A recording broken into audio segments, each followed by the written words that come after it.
ভুটান ঘাট বা কালাপাহাড় এলাকায় যাব কী করে।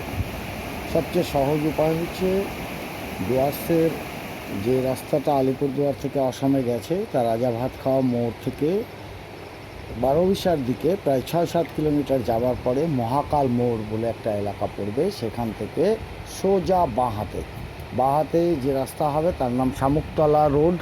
এই শামুকতলা বাজারে পৌঁছে যাবেন, তারপরে সেখান থেকে হাতিপাতা রোড ধরতে হবে। হাতিপাতা রোড হয়ে সোজা চলে যাবে ময়নাবাড়ি ফরেস্ট হয়ে ভুটান ঘাটের এই কালা পাহাড়ের কাছে।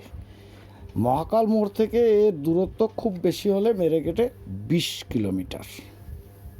প্রশ্ন থাকলে কমেন্ট করুন, উত্তর দিয়ে দেব।